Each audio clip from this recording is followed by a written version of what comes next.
यह कथा उस समय की है जब देवी देवता और दैत्य राक्षस हुआ करते थे। दैत्यों की हमेशा इच्छा थी कि वे भी देवताओं की तरह अमृत को प्राप्त करें, पर यह उनके लिए असंभव था। पर उनको ये मौका मिला। जब समुद्र मंथन हुआ तब समुद्र मंथन से बहुत सारी चीज़ें निकली, जिन्हें सभी को देवताओं ने अपने पास रख लिया।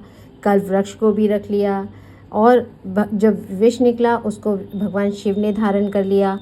अब अमृत को निकालने के लिए उनको देवताओं के साथ साथ दैत्यों की भी मदद की ज़रूरत थी। तब भगवान ने उनको समझाया कि अगर अमृत निकलेगा तो हम आधा आधा दैत्यों और देवताओं में बांट देंगे।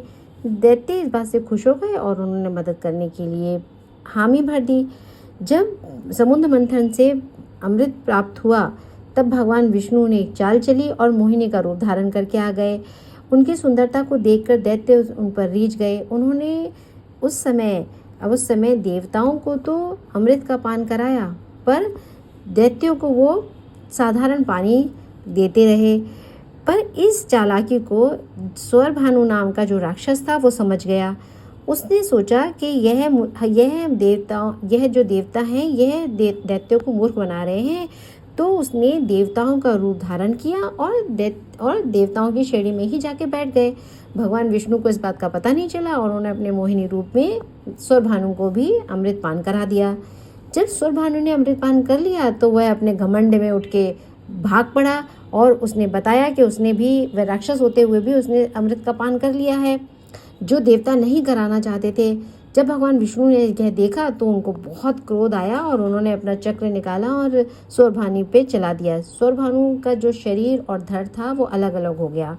स्वरभानु ने क्योंकि अमृत का पान कर लिया था इसलिए वह मर तो सकता नहीं था, तो जो उसका शरीर था वह राहु बन गया और जो उसका धड़ था वो केतु बन गया। आज के युग में भी पत्रियों में आपको यह मिलते हैं, कभी अच्छे और कभी बुरे रूप में, आप तो जानते ही हैं। तो ऐसी ही इच्छा रखने वाला एक दैत्य और था जिसका नाम था हयग्रीव। आज मैं आपको उसी की कथा सुनाने जा रही हूँ। उसने अपनी चतुराई से कैसे आगे की यात्रा पूर्ण की और क्या उसका परिणाम हुआ, ये सब मैं आपको बताऊंगी। तो कहानी सुनते हैं। कहानी बहुत इंटरेस्टिंग है, अच्छी लगे तो इसे लाइक कीजिएगा। इसी अमृत को प्राप्त करने के लिए बहुत समय पहले एक हयग्रीव नाम का पराक्रमी दैत्य था। वह भी अमर होना चाहता था। उसे भी अपनी शक्तियाँ बढ़ानी थी, देवताओं पर राज करना था। वह जानता था कि वह लोगों को या देवताओं को मारकर यह अमृत प्राप्त नहीं कर सकता।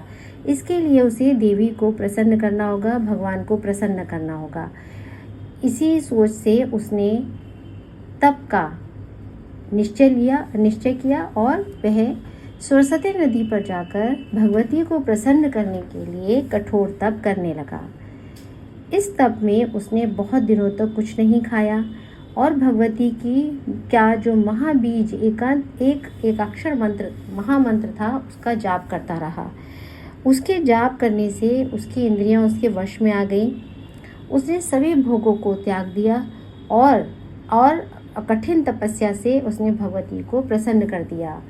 भगवती उसकी कठिन तपस्या देखकर प्रसन्न हो गई और वह उसके समक्ष तामसी शक्ति के रूप में प्रकट हुई। दर्शन दिया उसको और कहा कि बस मैं तुम्हारी पूजा से, तुम्हारे तप से बहुत प्रसन्न हूँ और तुम्हारी जो इच्छा है वह मांगो, मैं उसे पूरा करूँगी। भगवती को अपने समक्ष देखकर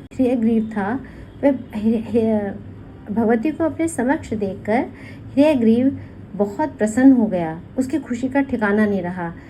वह समझ नहीं पा रहा था यह सत्य है या वह स्वप्न देख रहा है। उसके आंखों से आनंद के आंसू बह रहे थे। वह भगवती की स्तुति करने लगा। उसने कहा, कल्याणी, आपको मेरा नमस्कार है। आप महामाया हैं, आप सृष्टि रचती हैं, संहार करती हैं। आपकी कृपा से कुछ भी असंभव नहीं है।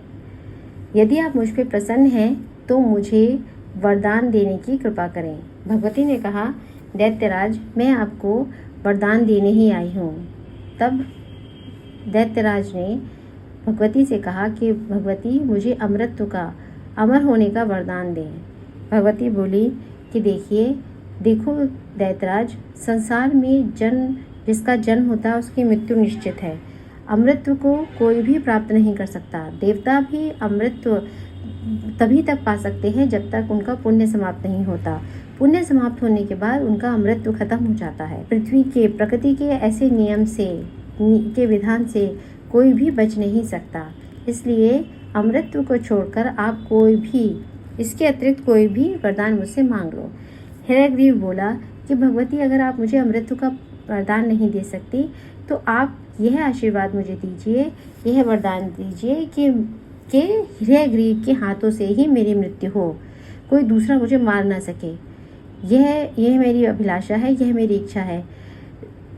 भगवती उसकी इच्छा को सुनकर हंसी और बोली, ठीक है, तुम्हारी इच्छा पूर्ण हो, मैं तुम पर कृपा करती हूँ। ऐसे कहकर भगवती वहाँ से चली गई। हिरण्यग्रीव जो असीम खुशी में डूबा हुआ था, उसको लगा कि उसको तो अमृत का वरदान ही मिल गया एक तरीके से, क्योंकि वह अपने को तो मारेगा नहीं और दूसरा उसे कोई मार नहीं सकता। यह सोचकर वह बहुत प्रसन्न हो गया और अपने असली दैत्य रूप में आ गया। उसने ऋषि मुनियों को, देवी देवताओं को परेशान करना आरंभ कर दिया। वह किसी भी यज्ञ को होने नहीं देता था। त्रिलोक में ऐसा हो गया था कि सब लोग उसको मरने की या उसे मारने के ही बारे में सोचते रहते थे। वह अपनी शक्ति के घमंड में इतना चूर हो गया था कि उसने एक दिन ब्रह्मा जी के हाथ से भी वेदों को लेकर फेंक दिया। वेदों को हाथ से छीनकर फेंक दिया। ब्रह्मा जी इस बात से बहुत रुष्ट हो गए और जब उन्होंने उसे श्राप देने का सोचा, तब उन्होंने बताया कि प्रभु, इसके पास देवी का आशीर्वाद है, देवी की कृपा है, इसलिए यह मर नहीं सकता। जब ब्रह्मा जी को इस बात का पता चला तो उन्होंने सोचा कि केवल विष्णु भगवान ही ऐसे हैं जो केवल इसको मार सकते हैं। तो वह सब ऋषि मुनि और ब्रह्मा जी भगवान विष्णु के पास गए। जब वे भगवान विष्णु के पास पहुँचे तो देखा कि भगवान विष्णु तो योग निद्रा में लीन थे। योग निद्रा से ब्रह्मा जी ने विष्णु जी को उठाने का बहुत प्रयत्न किया, पर भगवान अपनी निद्रा और आनंद में डूबे हुए थे। अब ब्रह्मा जी को कोई उपाय नहीं सूझा। तब उन्होंने एक भ्रमी नाम का कीड़ा उत्पन्न किया। भ्रमी नामक कीड़े ने वैसा ही किया जैसे ब्रह्मा जी ने उनसे कहा था। वह प्रत्यंचा के पास गए और प्रत्यंचा को काट दिया।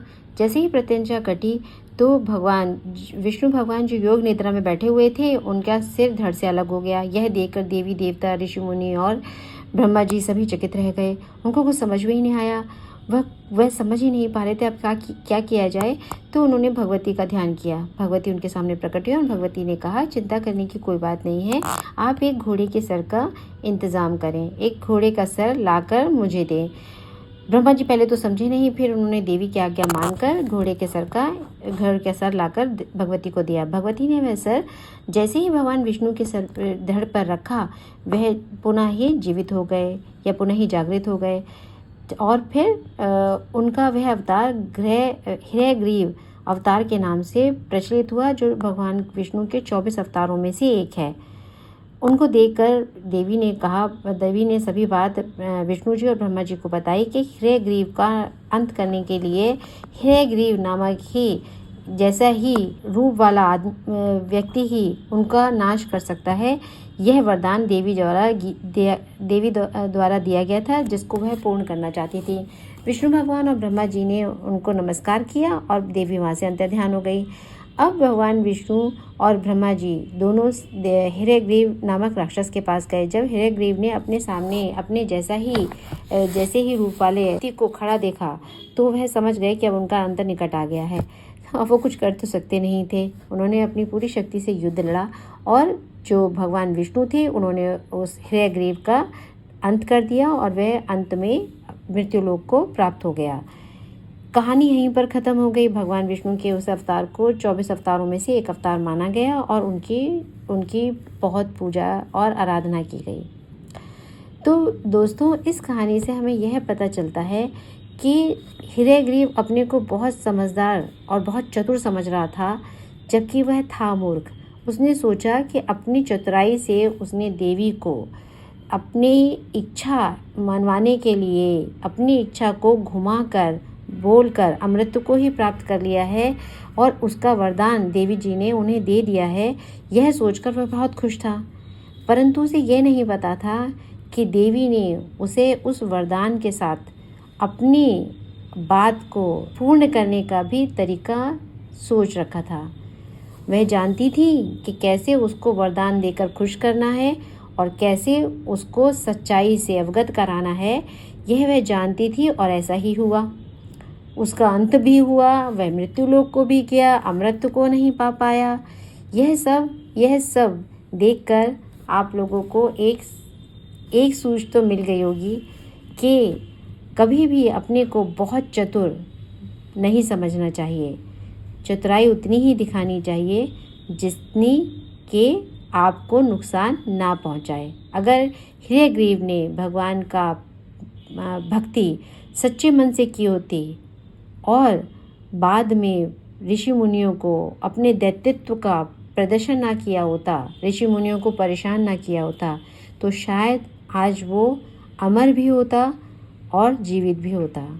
इसलिए हमेशा अपने को अच्छा ही बना के रखना चाहिए, बुराइयों से दूर रहना चाहिए। अगर आपको मेरी कहानी अच्छी लगी हो तो आप मेरे चैनल को सब्सक्राइब करें, बेल आइकन दबाएं और लाइक करना ना भूलें। नमस्कार।